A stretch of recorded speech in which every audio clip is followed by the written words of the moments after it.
Hello guys, welcome back to my new video. तो आज दो क्लास था और दो क्लास में बताता हूँ क्या हुआ। तो स्टार्ट करते हैं। आज फिज़िक्स और मैथ था, तो फिज़िक्स से बताता हूँ फिज़िक्स में क्या हुआ। और मैं शायद कल वीडियो नहीं डाल पाया था फिर से, तो उसका भी बता दूँगा क्या कराए थे।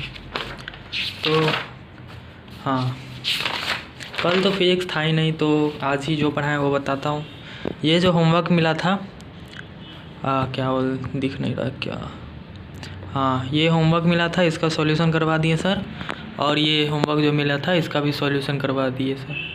इसका पार्ट 2 और पार्ट 3 भी मतलब क्वेश्चन करवाएं, जिसमें वही एक मतलब मास को एक उसके SHM कर रहा है, उस मास के ऊपर एक 2m मास का ब्लॉक रख देंगे, तो ऐसे उसका एम्पलीट्यूड कैसे चेंज होगा। तो यही वाला क्वेश्चन था, तो इसका सॉल्यूशन करवाएं सर। फिर क्वेश्चन दिए ये वाला, जिसमें कितना मैक्सिमम एम्पलीट्यूड होगा, जिससे अगर एक ब्लॉक के ऊपर, जैसे इस ब्लॉक के ऊपर स्मॉल ब्लॉक m रखा है, तो मतलब कितना मैक्सिमम एम्पलीट्यूड हो सकता है कि ये गिरे नहीं, ऊपर वाला फ्रिक्शन है। तो इसका सॉल्यूशन तो हो गया था। इसका आंसर आया था amplitude is equal to 3 μmg/k। और फिर अगला क्वेश्चन, ये क्वेश्चन था कि ऊपर नीचे हो रहा है, ये SHM कर रहा है, तो ये कितना मैक्सिमम एम्पलीट्यूड होगा जो ये मतलब ऊपर उछल जाएगा, मतलब कांटेक्ट छोड़ देगा प्लेटफॉर्म से। तो ये भी निकल गया था। फिर ये एक होमवर्क दिए हैं, टाइम हो रहा था इसलिए। फिर ये भी एक होमवर्क दिए हैं आज। और आगे पढ़ा है कम्बिनेशन ऑफ स्ट्रिंग्स। तो इसमें तो अभी सीरीज कम्बिनेशन ही पढ़ा है कि अगर दो स्ट्रिंग डिफरेंट फोर्स कांस्टेंट का हो एक साथ जोड़े और ब्लॉक उसके साथ जोड़े, तो इसको एक कैसे मानेंगे के मतलब इक्विवेलेंट फोर्स कांस्टेंट क्या होगा इसका।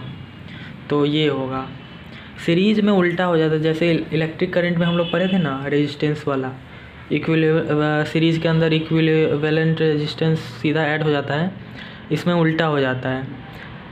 इसमें जो इलेक्ट्रिक करंट में जो रेजिस्टेंस पैरेलल होता है वो वाला फार्मूला सीरीज में आ जाता है इसमें, मतलब ऐसे रिलेट करें तो। नहीं तो वो डेरिवेशन भी करा दिए सर। तो यही आया था K equivalent is equal to 1/K1 plus 1/K2।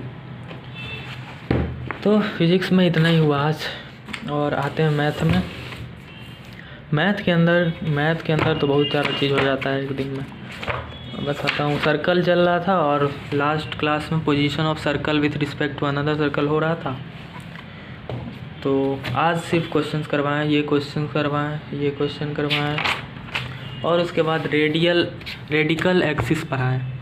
तो रेडिकल एक्सिस वही होता है जो मतलब दो डिफरेंट सर्कल्स पे एक पॉइंट, उसके बाहर एक पॉइंट से जो टेंजेंट खींचते हैं, जैसे P एक बाहर पॉइंट है दोनों सर्कल के P, इससे PA टेंजेंट खींचे और PB टेंजेंट खींचे, तो अगर PA और PB टेंजेंट इक्वल हो जाएंगे ना, तो इस ऐसे पॉइंट के लोकस को, जैसे P इस लोकस को एक लाइन फॉर्म करता है, ये इसका लोकस। तो इसी मतलब इसको लाइन को बोलते हैं रेडिकल एक्सिस। और इसका फॉर्मूला भी बता दिए सर, SA - SB = 0। मतलब दोनों सर्कल के इक्वेशन को माइनस कर देना है। तो इसमें वही आ जाते हैं। फिर यही कुछ PTR लिखवा दिए सर, इम्पोर्टेंट पॉइंट्स। फिर रेडिकल सेंटर के बारे में बताएं लास्ट में सर, कि अगर 3 अलग अलग सर्कल है जिसका मतलब कोई दो सर्कल का रेडिकल एक्सिस, दो सर्कल का रेडिकल एक्सिस, दो सर्कल, इसका इंटरसेक्शन एक पॉइंट आएगा, उस पॉइंट को रेडिकल सेंटर बोलते हैं। तो इसी सेंटर से अगर हम शॉर्टेस्ट टेंजेंट ले और इससे मतलब इक्वल टेंजेंट बनेगा तीनों पे, तो एक सर्कल बन जाएगा रेडियस के बराबर। तो इस सर्कल को मतलब ये सर्कल ना ऑर्थोगोनली कट करेगा तीनों सर्कल को। ऑर्थोगोनल मतलब इसके इस लाइन के और इसके टेंजेंट को 90 डिग्री पे कट करेगा। तो इतना ही करा है आज मैथ में भी। इतना ही हुआ आज। फिर मैं ऑर्गेनिक का मतलब क्लास था लेकिन मैं किया नहीं, लेकिन करूँगा, अगले क्लास से करूँगा। और इसका नोट्स पहले तो लिखूँगा, पहले नोट्स जो सर लिखवाए हैं क्लास में वो पहले कंप्लीट कर लूँगा आज ही, कल में, क्योंकि कल नहीं है क्लास सर का, तो कल भी टाइम रहेगा और कल मैं कर लूँगा ऑर्गेनिक का जीओसी का नोट्स।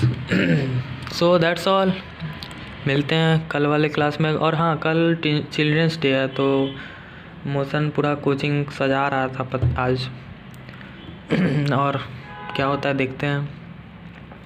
सो दैट्स ऑल, मिलते हैं कल वाले वीडियो में। बाय।